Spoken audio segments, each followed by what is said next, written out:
Arizona, originally from Portland. And this is Dennis in Grants Pass, Oregon. Dennis, when we look at this map of Oregon, where is Grants Pass? It's down close to Bend, isn't it, in a sense? Yes, it is on I-5 about 60 miles north of the California border. Okay, so how close are you to where the Eamon Bundy and his group are holding their protest?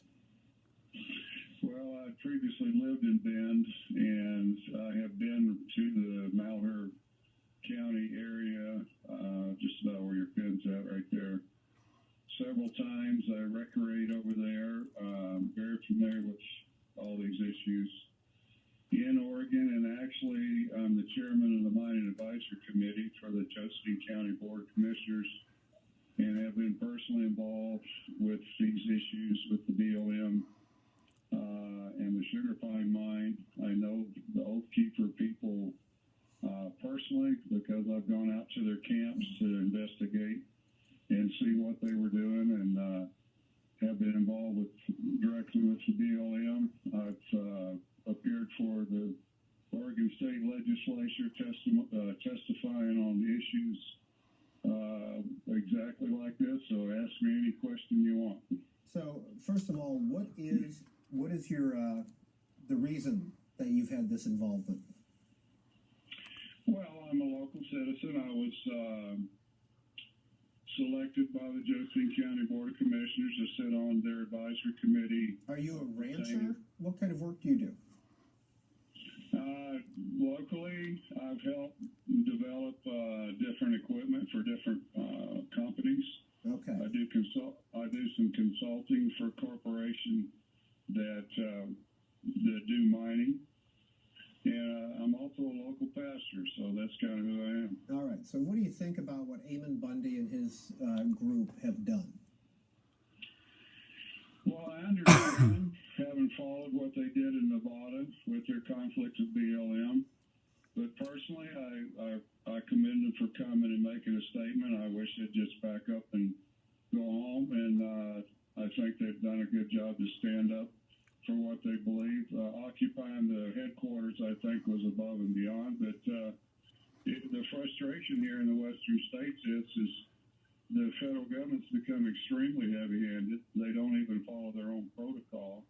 They are arming themselves. They are intimidating people here in the West, and I think there needs to be a very strong investigation on their policies and procedures. And when you look at this map, Dennis, 89% of Nevada is controlled by the federal government. 60-70% of Oregon is controlled by the federal government. Is there a legitimacy to that in your view? No. The original intent of Congress is when the territories became states that those lands would have been turned over to the states for their stewardship. Some of the protest or some of the pushback on that, though, is that the states will turn it over to developers. They'll build private houses on it, sell it privately. Okay, well, now you're talking about something I'm interested in. I moved here 26 years ago from South Louisiana, where I was a conservation-minded person. I was a sportsman. I very much involved in all kind of recreation. Love it here in the West. Involved here. But I also worked in the oil field in Louisiana, and I was a commercial fisherman in Louisiana, and I've seen the government overreach there, and it's 10 times worse out here. And here's the deal. They're locking up the lands that we used to could go, like the lady said earlier, go out and recreate. They've got gates all over the place right here with locks, and I've gone out to go fishing, and I've had these people stop me and harass me, and I love the woods. We really want to see the woods taken care of. When they took away the O&C lands and locked this up, then forest fires started and all kind of things.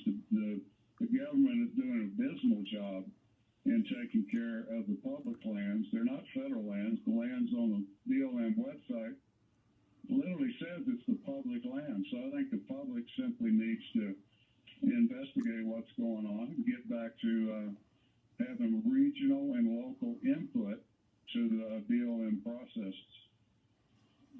final question, Dennis, and this is more of a general philosophical question, but we're out here on the East Coast. You're way out there on the West Coast. Is this a Venus and Mars thing where we don't understand each other?